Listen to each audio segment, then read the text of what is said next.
하나님 말씀 보겠습니다. 은혜의 하나님 말씀은 고린도후서 5장 우리 18절에서 20절 말씀이 되겠습니다. 우리 다 같이 말씀을 봉독하겠습니다. 모든 것이 하나님께로서 났으며 그가 그리스도로 말미암아 우리를 자기와 화목하게 하시고 또 우리에게 화목하게 하는 직분을 주셨으니 곧 하나님께서 그리스도 안에 계시사 세상을 자기와 화목하게 하시며 그들의 죄를 그들에게 돌리지 아니하시고 화목하게 하는 말씀을 우리에게 부탁하셨느니라. 그러므로 우리가 그리스도를 대신하여 사신이 되어 하나님이 우리를 통하여 너희를 권면하신 것 같이 그리스도를 대신하여 간청하노니 너희는 하나님과 화목하라. 아멘. 저는 오늘 여러분과 함께 고린도후서 5장 18절에서 20절 말씀을 가지고 하나님과 화목하라 라는 제목의 말씀으로 은혜 받기를 간절히 원합니다. 우리가 사는 세상을 잘 보시면 큰 일이든 작은 일이든 모든 일에 문제가 많습니다. 경쟁과 전쟁 속에 살아간다라고도 이야기합니다. 조화가 있는 것 같지만 조화가 깨진 상태고, 그리고 대결과 마음의 안정보다는 불안과 기쁨보다는 슬픔, 그리고 행복이 없다라고 얘기하는 사람이 얼마나 많이 있는지 모르겠습니다. 서로가 대결하고 있는 상황, 적대감, 미움, 공포, 좌절감, 그리고 더 나아가서 괴로움 속에 살 수 없는 것이 세상이라고 말할 정도로 점점 갈수록 시대는 좋아지는 것 같지만 오히려 좋아진 것보다도 오히려 어렵고 힘들게 되는 것을 보게 됩니다. 이와 같은 모습들, 이 전반적인 사회에서 나타나고 빈부격차는 더욱더 벌어지고 극단적인 집단 이기적인 모습도 발견할 수가 있습니다. 그래서 자신의 행복을 해서 남을 짓밟거나 약속을 깨거나 급기어 본질적인 부분을 잊어버리고 폭력을 행하는 사태들도 주변에서 많이 일어나는 것을 보게 됩니다. 이러한 모습들은 정말 아프게 하고 힘들게 할 뿐만 아니라 어떻게 사람이 그럴 수 있는가라고 생각할 정도로 의문을 갖게 해도 만듭니다. 이러한 현상들 현재 전 분야에서 끊임없이 나타나고 있습니다. 우리가 살아가는 이 사회, 이 세상을 보면, 신문과 뉴스를 통해서 나오는 기사를 보면 너무나 어처구니 없거나 황당한 일들이 주변에 많이 일어나는지 모르겠습니다. 정치적인 문제는 서로 이기적으로 이야기하고 서로 합의하려고 하지 않습니다. 고용인과 고용주 사이 평행선을 긋고 노사 문제는 해결되지 않습니다. 오히려 있는 자 없는 자 사이는 더욱 벌어지는 빈부격차가 발생하고 기성세대 그리고 새로운 현세대, 그 세대들이 하나로 이어지지 못하며 남녀 또한 사이에서도 갈등 등 전 분야에 갇혀서 점점 더 골마가고 있는 것이 현실이라고 볼 수 있는 것입니다. 그러나 이러한 현상들 보다 보면 우리의 삶 가운데도 이런 현상들을 감당하지 못하는 일들로 다가올 때가 많이 있습니다. 우리에게 이렇게 표현하는 이야기들이 있습니다. 이 긴장감 속에 살아가는 현재, 언제 터질지 모르는 시한폭탄을 안고 사는 것과 같다라고 이야기하는 것을 들었습니다. 이러한 상황에 질서를 지키고 조화를 만들고 화목해 하겠다고 노력할지 모르겠습니다만 인간의 노력이 해결되느냐, 우리가 보는 것처럼 해결할 수 없다는 것을 확인할 것입니다. 강압적으로 누른다고 해서 그것을 가만히 있느냐? 아니요. 누르면 누를수록 더 큰 압박과 반대를 통해서 화목보다는 깨지고 불협화음이 나타날 수밖에 없는 것입니다. 그럼 왜 이런 문제들은 사라지지 않고 점점 악화되는 것일까요? 우리가 알아야 될 것은 모든 문제가 우리가 눈으로 보는 것에 있지 않다는 것을 알아야 된다는 것입니다. 모든 문제가 발생하는 그 근본은 사람과의 문제가 아닙니다. 그리고 환경과의 문제도 아닙니다. 근본적인 문제가 하나님과의 관계, 성경은 이것을 말하고 있습니다. 이 근본의 문제는 어떤 문제도 아니라 지금 하나님과의 관계가 무너지거나 하나님 관계가 어긋나는 그 순간부터 나타나기 시작한 문제였다는 것을 성경은 분명하게 말하고 있는 것입니다. 그래서 사람이 생각하는 눈에 보이는 사람과의 문제, 환경과의 문제가 아닙니다. 바로 하나님과의 관계의 문제라는 얘기입니다. 우리가 아는 것처럼 인류 아담과 하와가 범죄함을 통해서 죄가 들어왔습니다. 그 불순종의 관계 속에서 나타나는 현상들, 그 현상들이 오늘날 우리가 겪고 있는 현상이라고도 이야기하고 있는 것입니다. 무엇보다 하나님이 창조하는 세상은 먹을 것, 입을 것에 대한 근심이 없었고 사람들은 그것에서 행복했으며 무엇보다도 조화롭게 세상과 하나님과 교제하며 화목하게 살았습니다. 죄가 들어오는 그 순간부터 사람과의 관계도 문제가 생기고 환경은 저주를 받았다고 성경은 말했으며 그 가운데 점점 갈수록 하나님과의 관계가 멀어졌고 결과적으로 사람에게 다가오는 재앙은 사람이 감당할 수 없는 일이 되었다라고 성경은 기록하고 있기 때문에 그렇습니다. 그 결과 하나님께 버림을 받았으며 하나님과 원수가 되어 성경은 말하기를 본질상 진노의 자녀가 되었다고 말하고 그의 후손들 역시 그 원죄대로 대대로 하나님과 멀어지게 되었다라고 말씀하고 있는 것입니다. 그러니까 결과적으로 하나님의 관계가 무너지고 발생하는 그 문제를 통해서 나타나는 현상들이라 이것은 하나님과의 관계가 회복되지 아니하면 결단코 해결할 수 없는 것입니다. 그러므로 우리가 아는 것처럼 좋으신 하나님 그 관계가 회복되는 것이 우선입니다.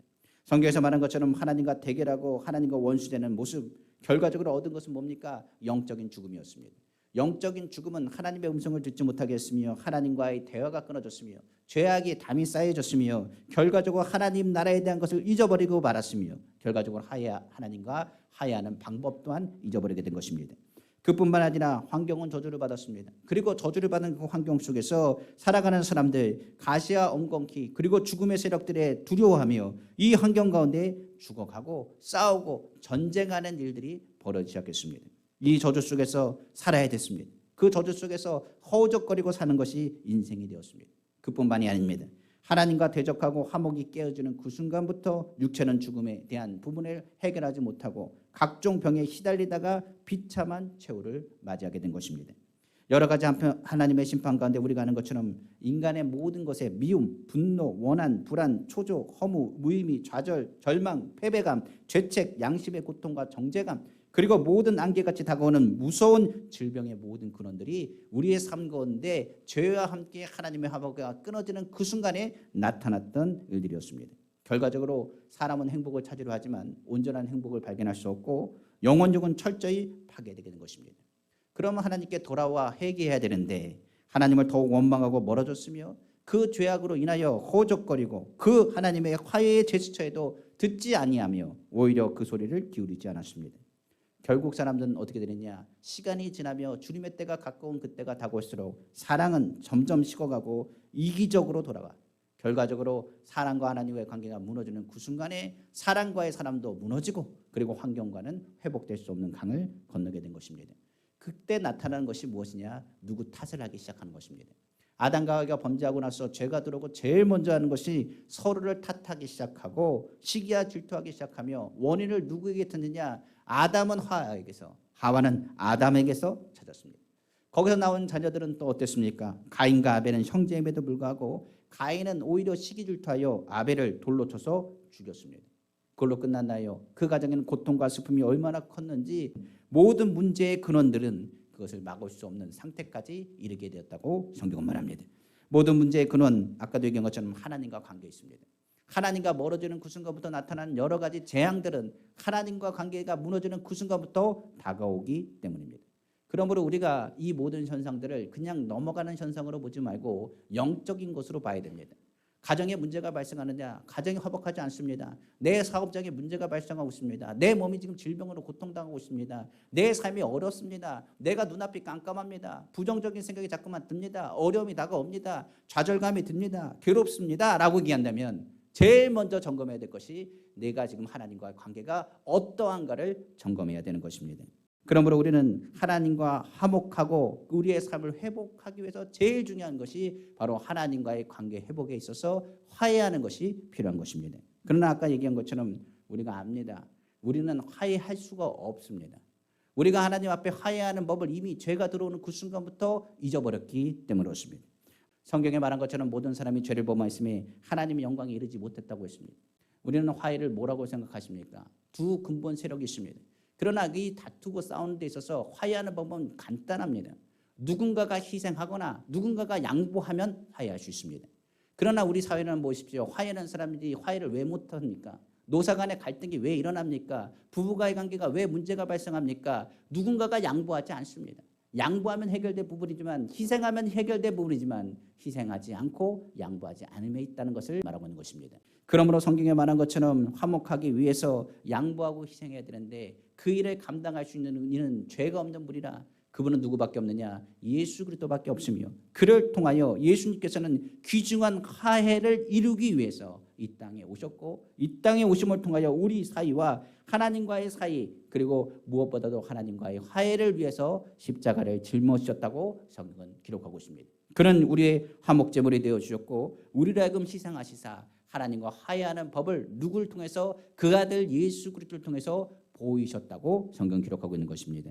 빌립보서 2장 6절에서 8절입니다. 그는 근본 하나님의 본체시나 하나님과 동등됨을 취할 것으로 여기지 아니하시고 오히려 자기를 비워 종의 형체를 가지사 사람들과 같이 되셨고 사람의 모양으로 나타나사 자기를 낮추시고 죽기까지 복종하셨으니 곧 십자가에 죽으심이라 성경은 말씀하고 있는 것입니다.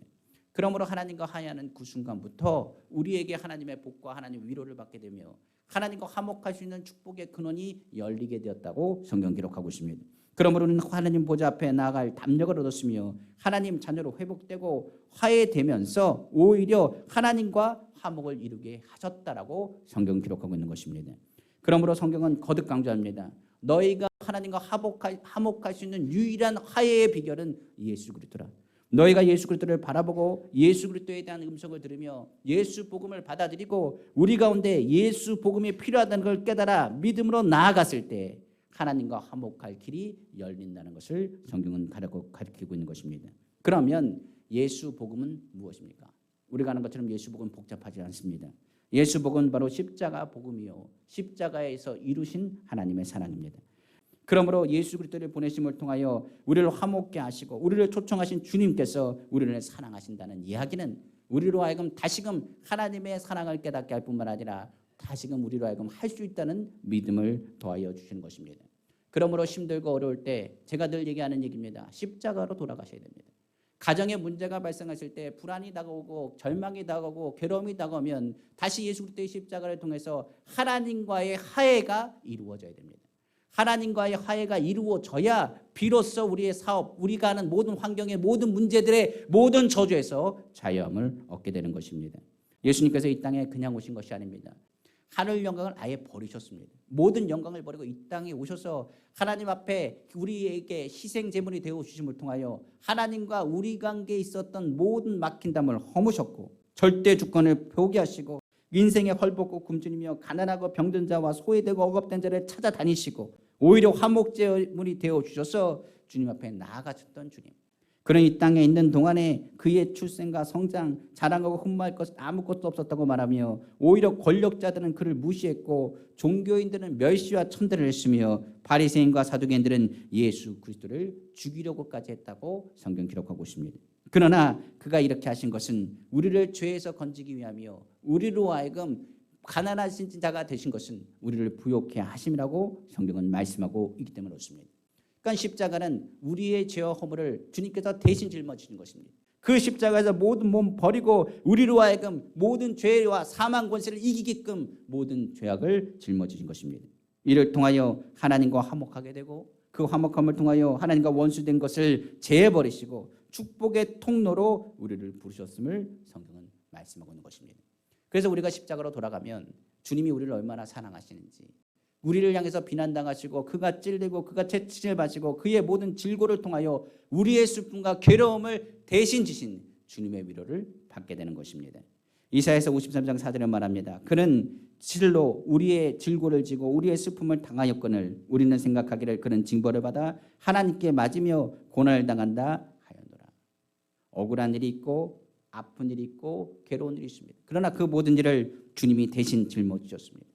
그 짊어짐을 통하여 너는 그리스도 안에서 행복한 자가 되길 원하고 화목한 자가 되길 원하고 쉼을 얻는 자가 되길 원하고 치료받는 자가 되길 원하고 용서받는 자가 되길 원하고 용서하는 자가 되길 원하고 승리하는 자가 되기를 원하신다고 말씀하셨습니다.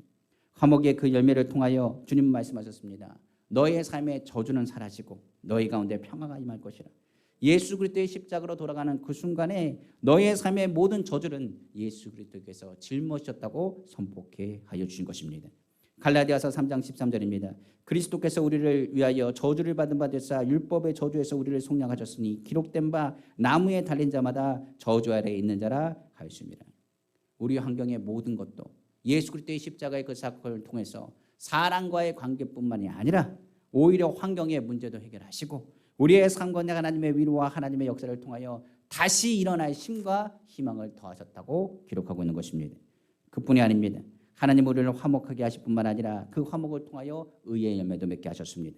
이를 통하여 우리로 하여금 십자가 안에서 우리를 의롭게 하셨으며 더 이상 영적인 세력에서 너는 무능력한 사람도 약한 사람도 부족한 사람도 아니라 오히려 그리스도 안에서 승리하는 사람이요 위로받는 사람인 것을 강조하여 말씀하여 주신 것입니다.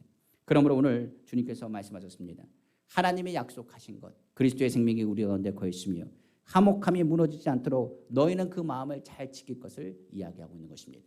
그러므로 십자가로 돌아가면 우리는 하나님과 화해한 사람이고 그리고 하나님과 화목한 사람이며 그리스도의 생명이 우리 가운데 들어옴을 통하여 우리가 그리스도의 생명 안에서 오직 예수만이 우리로 하여금 하나님 관계를 회복하고 우리의 마음을 위로하시며 희망을 주시는 통로라는 것을 깨닫게 되는 것입니다. 그러나 성경은 이것으로 멈추라고 하지 않았습니다. 예수 그리스도의 복음을 받아들였다면 이제 예수 그리스도의 복음 그리고 예수 복음 안에서 더 이상 죄가 들어오지 못하도록 너희가 내가 너에게 보인 것처럼 너희도 서로 화목하고 예수 그리스도 안에서 그 복음을 전하는 귀한 사명을 감당해 줄 것을 성경은 말씀하고 있는 것입니다. 오늘 본문 말씀이지요. 고린도후서 5장 18절에 19절 말씀입니다. 모든 것이 하나님께로 났으니 그가 그리스도로 말미암아 우리를 자기와 화목하게 하시고 또 우리에게 화목하게 하는 직분을 주셨으니 곧 하나님께서 그리스도 안에 계시사 세상을 자기와 화목하게 하시며 그들의 죄를 그들에게 돌리지 아니하시고 화목하게 하는 말씀을 우리에게 부탁하셨느니라. 성경은 말씀하고 있는 것입니다. 우리에게 주님께서 말씀하십니다. 모든 것은 하나님께 났습니다. 그러므로 사람과의 관계, 환경과의 관계, 모든 관계는 누구의 관계에 우선이 되느냐? 하나님의 관계 속에서 우선이 됩니다. 성경은 말합니다. 너희는 먼저 그 나라와 그 일을 구하라. 그리하면 이 모든 것을 너에게 더하신다고 했습니다. 그러니까 더하는 관계에 집중하지 말고 하나님 관계에 집중하라. 그리고 하나님 관계에 집중하며 내가 너희를 희생한 것 같이 화목을 이루기 위해서 너희도 희생할 것을 성경은 말씀하고 있는 것입니다. 바로 희생하는 능력은 누가 주느냐? 하나님의 능력이 됩니다. 이를 통하여 너희 마음의 위로를 받을 것이고 새 힘을 얻게 될 것임을 성경은 말씀하고 있습니다. 로마서 1장 14절에 16절입니다. 헬라인이나 야만이나 지혜 있는 자나 어리석은 자에게 다 내가 빚진 자라. 그러므로 나는 할 수 있는 대로 로마에 있는 너희에게는 복음 전하기를 원하노라. 내가 복음을 부끄러워하지 아니하노니 이 복음은 모든 믿는 자에게 구원을 주시는 하나님의 능력이 됨이라. 먼저는 유대인에게요 그리고 헬라인에게로다 하였느니라. 성경 말하고 있는 것입니다. 우리가 아는 것처럼 우리는 그리스도의 빚진 자가 되었습니다. 예수 복음은 우리로 하여금 하나님의 사랑을 알게 하셨으며 우리의 죄와 허물에서 우리를 건져주셨습니다. 우리는 그 복음에서 위로를 받았으며 힘을 얻게 되었습니다. 예수 그리스도로 말미암아 우리는 화목되고 영생을 얻은 사람들입니다. 우리들은 하나님의 화목을 증거하는 대사로서 메신저로서 하나님의 사신으로서 우리를 부르셨다고 성경은 또한 기록하고 있습니다. 고린도후서 5장 20절에서 21절입니다. 그러므로 우리가 그리스도를 대신하여 사신이 되어 하나님의 우리를 통하여 너희를 권면하신 것 같이 그리스도를 대신하여 간청하노니 너희는 하나님과 화목하라. 하나님이 죄를 알지도 못하는 이를 우리를 대신하여 죄로 삼으신 것은 우리로 하여금 이 안에서 하나님의 의가 되게 하려 하심이라. 성경은 말씀하고 있습니다. 예수 믿는 사람이 억울한 일을 좀 당합니다. 그리고 예수 믿는 사람이 손해도 많이 당합니다. 어려움도 많이 당합니다. 특별히 어떤 좋은 일을 해도 선한 일을 베풀어도 주변의 사람들이 그것을 인정해 주거나 알아주지 않을 때도 있습니다. 예수 믿는 사람이 간혹 섭섭한 마음을 느낄 때도 있고 괴로울 때도 많이 있습니다. 그러나 오늘 주님이 말씀하셨습니다. 너희가 그것 때문에 아파하거나 괴로워하지 마라. 예수 믿는 사람이 손해보는 것, 그것은 오히려 화목하기 위해서 힘쓰는 일이라. 예수 믿는 사람이 오히려 그 가운데 힘들고 억울한 일을 당하는 것, 그걸 통해서 다툼이 무너졌다고 한다면 그것은 하나님께서 기뻐하시는 일이라. 어떤 사람은 그곳에 가면 그 공동체와 그 조직이 화목하고 평안합니다. 그러나 어떤 사람이 그곳에 가면 그것에 문제가 발생하고 어려울 때가 많이 있습니다. 우리가 하나님 관계가 온전해지면 성경은 말합니다. 합평케 하는 자는 복이 있나니 저희는 하나님의 아들이라 일컬음을 받는다고 성경 기록하고 있습니다. 우리는 하나님 자녀입니다. 우리는 그 사실을 잊지 않아야 됩니다. 하나님의 자녀는 화목케 하신 주의 명령대로 사는 사람입니다. 그렇기 때문에 예수 믿는 사람이 어느 곳에 가든지 싸우는 것이 아니라 오히려 희생하고 오히려 억울하더라도 괴롭더라도 그 가운데 모든 것을 내려놓을 줄 아는 믿음의 본을 보여야 되는 것입니다. 화목하기 위해서 성경은 말합니다. 예수 그리스도를 닮아가라. 그리고 하나님 나라를 위해서 너희가 무엇보다도 용서하고 사랑으로 대하라. 그리고 오히려 하나님 나라를 위해서 그것을 사명으로 깨닫고 무엇을 먹을까 무엇을 입을까 생각하지 말고 칭찬을 받거나 정욕과 욕심에 따라 명예에 따라 살지 말으며 오직 하나님 나라를 위해서 살 것을 성경은 강조하고 있는 것입니다. 그것이 바로 우리의 사명이고 예수 그리스도께서 우리에게 마지막으로 부탁하신 이야기입니다. 우리가 아까 찬양한 것처럼 천사들도 흠모하는 일이 바로 화목한 일입니다. 우리는 하나님과 화목하고 하나님과 화목함을 통하여 세상 가운데 화목한 일들을 이루는 사람이 되어야 됩니다. 예수 믿는 사람, 그러면 손해보라는 얘기입니까? 예수 믿는 사람, 하나님께서 말씀하셨습니다. 손해보게 하지 않습니다. 하나님께서는 머리가 되게 하고 꼬리가 되지 않겠다고 말씀하셨고 들어가도 나가도 복을 받게 하신다고 말씀하셨으며 위에 있고 아래에 있지 않겠다고 말씀하셨습니다. 너희가 주의 복음을 전하면 주께서 너희를 책임지실 것이고 주님과 화목하면 너희를 하나님께서 무슨 통로로 사용하시느냐? 하나님은 복의 근원 되시는 분이시고 하나님과 화목한 사람을 하나님은 하나님의 복된 통로로 사용하시기 때문입니다. 그러므로 하나님의 자녀는 망하지 않습니다. 하나님은 하나님의 자녀를 복된 통로로 사용하시고 복음 안에서 그리스도의 일들을 감당할 힘과 능력을 더하시기 때문입니다. 그러므로 교회는 지상 명령을 감당해야 됩니다. 예수 복음을 우리는 먼저 깨닫고 예수 그리스도의 십자가 앞에서 우리의 심령을 회복하고 예수 복음을 전하는 데에 우리가 주저앉으면 안 됩니다. 복음을 전하는 일에 응원하고 하나님의 인정과 칭찬도 중요하지만 하나님과 징계와 책임을 물으시고 더 나아가 심판받게 될 이들을 향하여 주의 복음을 전하는 복된 일들을 감당하시는 화목의 통로가 되기를 다시 한번 주님의 이름으로 축복합니다. 말씀을 마치겠습니다. 마가다락방에 성령이 임했습니다.